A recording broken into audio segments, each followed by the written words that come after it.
nothing, yet you'll be happy. What does that exactly mean? Yeah. So they believe in a shared economy, meaning that, hey, everyone's going to rent out things, right? So, a lot of individuals who, I guess, criticize people like us who say that's not a good thing. They're saying, well, what if it's a world where it's a lot like Uber, where, people don't own their cars, they take an Uber. But, my counter argument to that is, well, the Uber driver owns the car. So, there's got to be some people who own something. And so, if we don't own anything, then, well, who will? Digital ID, which you mentioned, Daniel, and digital currency, two concepts that are also very central to the Great Reset agenda. The digital currency, you can see the seeds for that being laid right now. And digital ID as well, vaccine mandates, I think we're a step in that direction during COVID. Right. How far down the line are we towards a digital currency, number one, and perhaps even digital ID? Yeah, so in regards to CBDC, which stands for Central Bank Digital Currency. So what that is, you may have heard Bitcoin, DeFi, right? Decentralized finance. Bitcoin, Ethereum, these are blockchain technology-backed currency, which in essence could be a good thing. What the government and the central banks are trying to do around the world is harness that technology to then be able to create a centralized form where all transactions, whether it's made online when you go to the store or you go shop on Amazon, could be thoroughly monitored, it could be recorded. So the central banks want to design this, and typically they always seem to have a good reasons as to why. They have a list of good reasons. Hey, here's why this is going to be amazing. It's going to make transactions efficient, it's going to be less costly. We can do cross-border transaction, which actually feeds right into the narrative of eliminating sovereignty borders and making really the world one government. Americans are leaving this country in record numbers. And I'm not talking about vacation. I'm talking packing their bags, booking their flights, and leaving for good. In the first few months of 2025 alone, the amount of people that just said, I'm done, and moved abroad doubled from the year before. That's not just a blip, okay? That's a wave. So why? Same reasons you and I complain about every day. Cost of living going through the roof, political chaos that never seems to end, and the fear of safety even when you're just going to the grocery store. But here's the thing, it's not just dreamers or millionaires doing it. It's normal people. What's the solution here? I don't know. It's sad. Hundreds of food service jobs are disappearing as D.C. restaurants shut down at record rates. Citywide, an average of 2 restaurants are closing every week. Owners continue to point the finger at Initiative 82, the measure which ended tipped minimum wage. The D.C. Council is debating whether to water down or eliminate I-82 altogether. Mayor Bowser has called for its repeal. If you have less than $1 million in assets, please listen to me very carefully. The market right now is down 1,600 points again today. We are not only headed for a recession, but a possible depression. Okay, so what's the next domino to fall when markets crash? Companies are going to start announcing mass layoffs.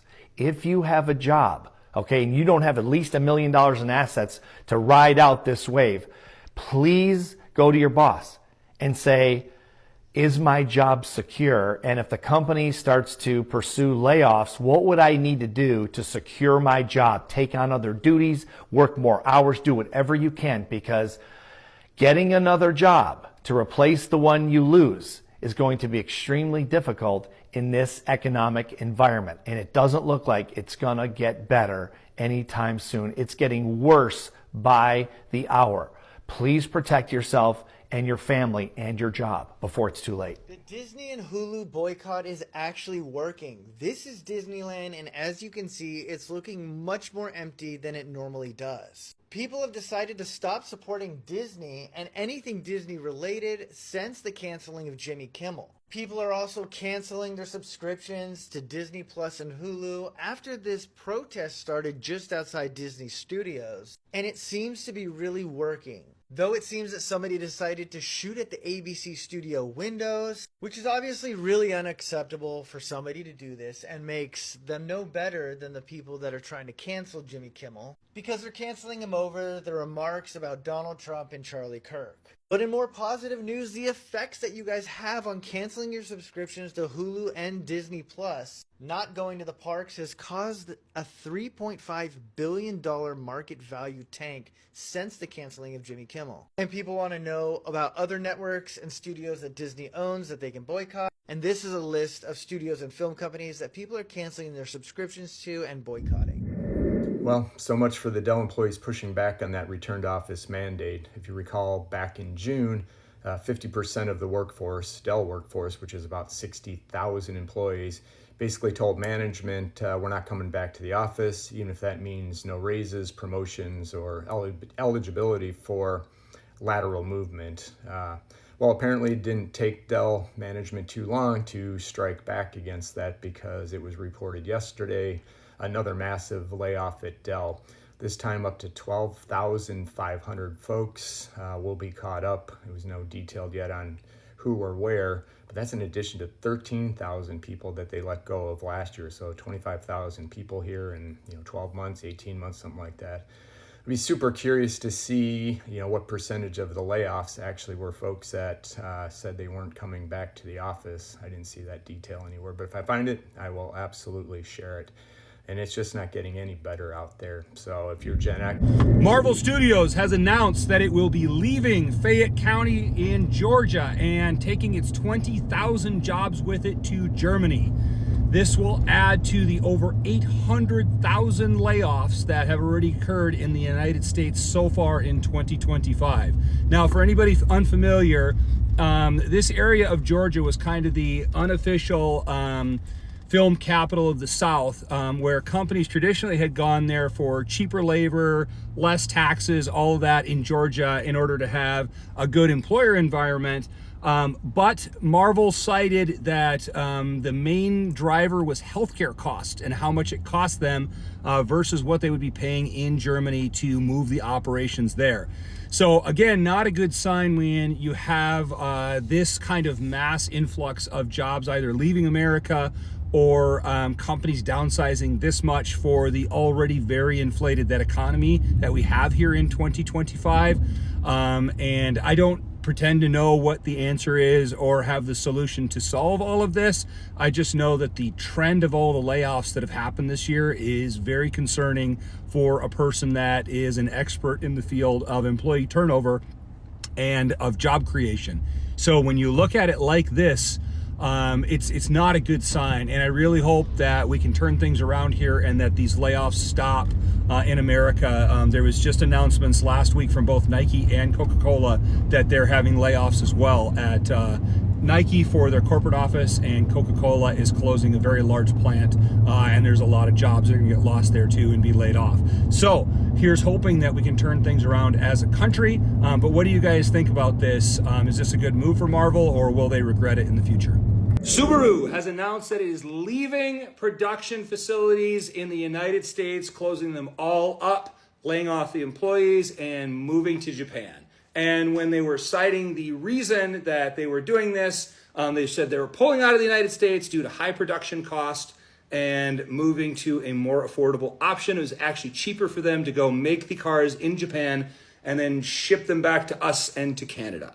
So that is rough for the American economy right now. We've got a lot of layoffs this week. We heard Nike's doing layoffs this week. Coca-Cola's doing layoffs this week. Hudson's Bay, which is in Canada, did 90% layoffs. That pretty much went under. There's a lot of businesses that are really struggling with the model right now. We even heard Coca-Cola this week announce that they are going to be outsourcing their bottling production. Don't quite know what that looks like yet. But Google also announced last week that it is doing a 35% layoff of all middle managers. So you can imagine how big that is and how many folks that is going to affect. So there's going to be a lot of people applying in the workplace right now, probably a lot of very qualified people, sir. So guys, let me know. What do you think? Why are all the layoffs happening in 2025? And are we going to see more going into next year? Is this going to stabilize at all? Or are people just going to keep getting laid off right here in this already tough economy for a lot of Americans? Microsoft has now canceled the Xbox games after it's laid off more than 15,000 people in the last 2 months.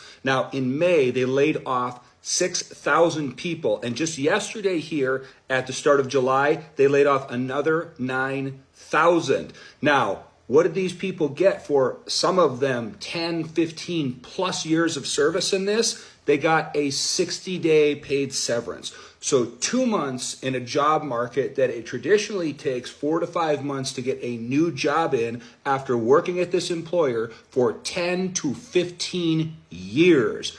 And if this does not show you and tell you that you always need to be leveling up your skills, side hustling, that you need to be building your personal brand, that you need to be building your network on LinkedIn, that you need to be going to webinars and conferences in order to make connections in your industry, so that if one company starts to act stupid, you can bounce over to another company that has its stuff together. Now, Microsoft has about The world's largest retailer is now set to close hundreds of U.S. locations. That has many people wondering what in the world is going on, because they were told that the economy is strong, the U.S. is strong, and everybody has boatloads of money.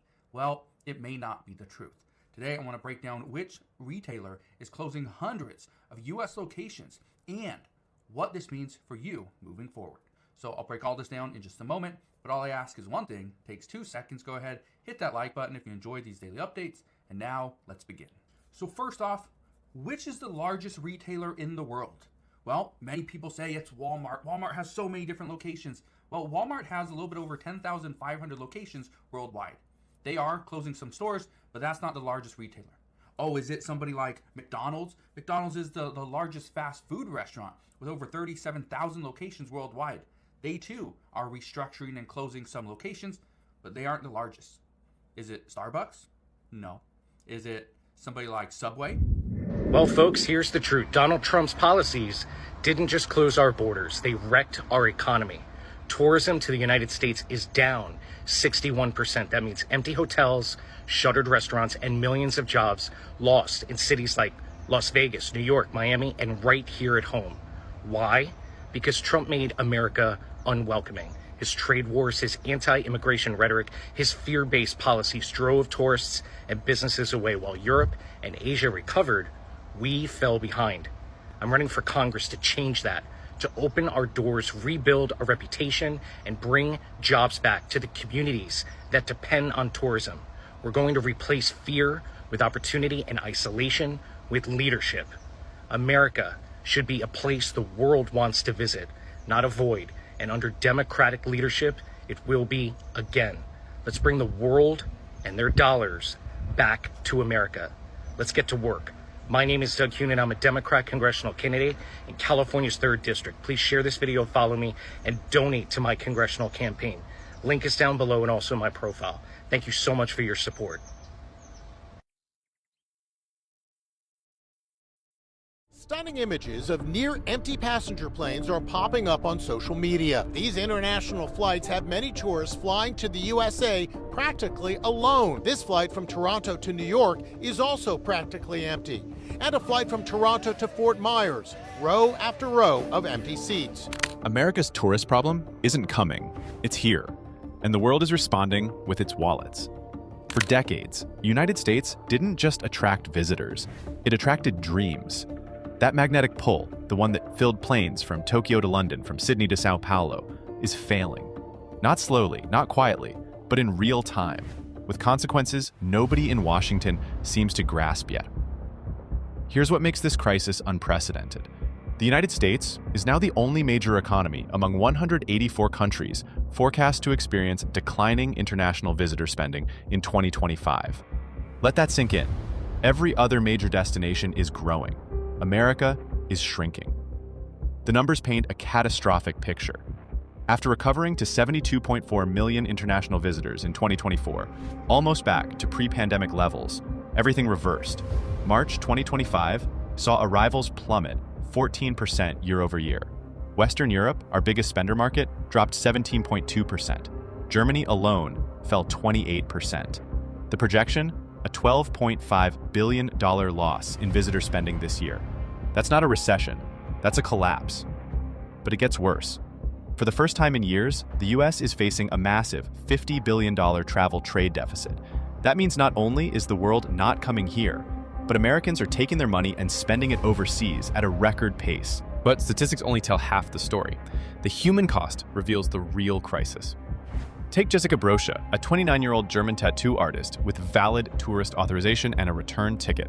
Border agents detained her for 45 days. Not hours, not overnight, 45 days. 8 of those in solitary confinement at Otay Mesa Detention Center. Her crime? Traveling to America while having tattoos and an alternative appearance. Lucas Seeloff's story is equally disturbing. This 25-year-old German tourist was grabbed at the border after visiting Mexico, still 22 days inside his legal 90-day permit. A language barrier led to confusion during questioning. The result? 16 days in detention. His family scrambled to pay $2,744 for his deportation flight. The message to his friends back home? Skip America. Then there's Fabian Schmidt. Here's where it gets truly insane. Schmidt isn't even a tourist. He's a permanent resident with a valid green card, detained at Boston Logan, held at Wyatt Detention Center in Rhode Island, a legal resident treated like a criminal at the airport he's used for years. The casualties mount daily. Rebecca Burke, a 28-year-old Welsh backpacker, 19 days detained in Washington state. Jasmine Mooney, a Canadian actress renewing her work visa, 12 days locked up. 2 German teenagers landing in Hawaii for vacation, deported immediately because they hadn't booked every single night's accommodation in advance. Immigration attorney Stephen Yale Laird dropped a bombshell that explains everything. CBP has been much more vigilant, reviewing everyone's credentials since Trump took office. Translation, this isn't random, it's systematic. Pedro Rios, who's worked the border for 22 years, told the Associated Press something that should terrify every American business dependent on tourism. I've never seen travelers from Western Europe and Canada, longtime US allies, locked up like this. The airline industry isn't waiting for diplomatic solutions. They're fleeing. Play Airlines announced the nuclear option, complete US market exit by October 2025. Every route canceled. Stewart, Boston Logan, Baltimore Washington International, all abandoned. Their CEO's explanation was brutally honest. The North American market was less successful. Translation, their customers don't want to risk American detention. Condor Airlines eliminated 6 North American routes overnight. Baltimore, Minneapolis, Phoenix, San Antonio, gone. The German federal court ruling that killed their feeder traffic was just the excuse. The real reason? German tourists aren't booking America anymore. WestJet's numbers are apocalyptic. 9 US routes suspended, bookings down 70% through September 2025. Their executives explicitly blamed US President Donald Trump's trade tariffs and the resulting collapse in Canadian travel demand. When airlines start naming presidents in their route cancellation announcements, you know it's personal. Air Canada followed suit. 5 cross-border routes axed for winter 2025-26. Toronto-Detroit, dead. Montreal-Indianapolis, gone. These aren't far-flung destinations. These are neighbor cities, connected for generations, now severed. The European exodus accelerates weekly. KLM cutting routes. British Airways reducing capacity. Air France pulling back. Lufthansa restructuring away from America. Norse Atlantic tells the most damning story. They've eliminated half of the 24 US routes they launched since 2022. 50% failure rate in 3 years. So I'm really sorry to be delivering more bad news. I really am. Every time this administration does something to distract the world, like the latest being this Tylenol joke, something else is happening they don't want us to know. And the research from Money Talk News, the economists from Money Talk News have just released their very dire economic data. So Doge laid off 287,000 people, okay? American companies have already in 2025 announced 744,308 job layoffs, okay? Just in the first half of 2025, these are the highest layoffs since the pandemic. Major sectors hit include retail, technology, media, and nonprofits. Overall, there's been a 220% jump in layoffs compared to this time last year. While the unemployment rate is at 4.2%, considered low, the number underneath that is disturbing because 34%, a record-breaking 34% of those employed today are considered functionally unemployed, meaning they are working for poverty wages and SHIT benefits. Highest number in the history of the United States. So that unemployment number that the administration is boasting about, low employment numbers, don't let them gaslight you. And more bad news.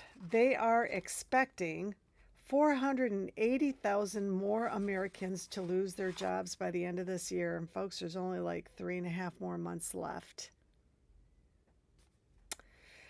Tariffs are estimated to cost the average family, now that they're all really kicking in, a net income loss of $2,300 by the end of this year, as tariffs hit their highest since 1935. Additionally, things like leather goods and shoes and handbags are expected to see a rise in price of 37% because of the tariffs, clothing 35%, vehicles 12%, or roughly $5,000 per new car, and metal goods are expected to increase by 36%. Low-income families will be bearing the brunt of all of this, as their disposable income is virtually going to disappear under the Trump administration's Trump session. And MAGA, that's a lot of you folks. Now I want you guys to keep all of that in the context. All these layoffs, families who have family members that are not bringing in an income and can't find a job because the new job creation under the Trump administration is some of the lowest ever. In addition, they're going to be hit with these higher costs. In addition, once the big, beautiful bill portion kicks in where you have to be employed to get Medicaid, but people can't find jobs to get that Medicaid coverage. So we have that to look forward to in the next upcoming months. This is fucking horrible. You know, I guess the only people that aren't going to be affected by this are the ones that are going to be raptured tomorrow. Yeah, the Trump supporters that are going to be raptured tomorrow. They're the only ones skating free out of all of this. Anyway. Look, I believe in vibes, and right now in America, the vibes are off. According to the Wall Street Journal, 75% of people think that their future is going to be worse than today. That sentiment, that negative sentiment, is at a 35-year high. The whole country, the reason that we all stick together in the end, despite our differences, is because we all believe in the American dream. We all believe that America helps us get ahead, that tomorrow will be better than today, and all of a sudden that sentiment is evaporating, and it makes me scared for the future.